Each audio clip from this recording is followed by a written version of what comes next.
5 steps to creating a powerful decision-making process in your business. As business leaders, we make decisions all day long. Many of these decisions are procedural based in terms of what actions are required to resolve customer relation issues or coaching an employee on actions to be taken. There are some decisions that have larger implications on the business. These type of decisions, such as expansion plans, product development, marketing, financing, are long-term business decisions. These decisions can be daunting and create anxiety, as many businesses do not follow a logical path or a process when making these decisions. Not following a decision-making process can have disastrous results on the business.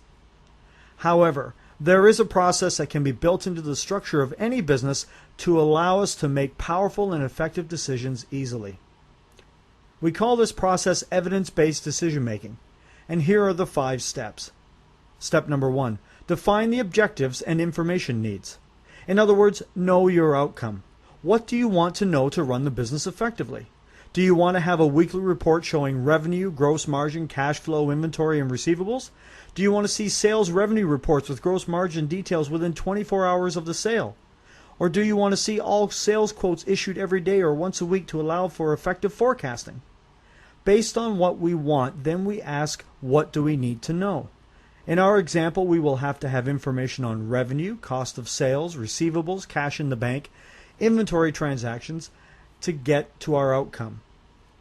You must clearly define the requirement, outline how the reports are going to be used by the stakeholders, and do they have the ability to create their own reports? We need to define who needs this information. Sales managers, service managers, CFOs, CEOs, the distribution of financial performance information, such as costs of inventory or cost of sales and gross margin, must be kept to certain individuals. Step number 2, collecting data. Do we have the processes in place to collect the data we need? How do we collect this data? This can be a very critical step, as salespeople need to be selling, service people need to be servicing, and not filling out reports. Reviewing the data collection process effectively can produce very good efficiencies and procedures. Collecting data does not necessarily require a complete overhaul of technology. Technology can be a great method to gather information effectively with minimal intrusion to the people doing the work. And in some cases, it can be a minor addition in a process that will collect data effectively. Step number 3, analyzing data.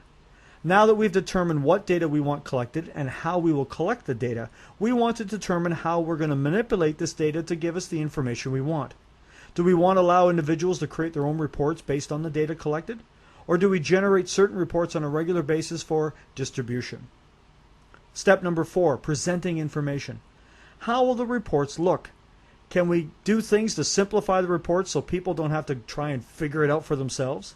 Do we want the reports to be a one-page with a summary of all the important data and then allow decision makers to review details on their own? Step number 5, making evidence-based decisions. Information is useless without action.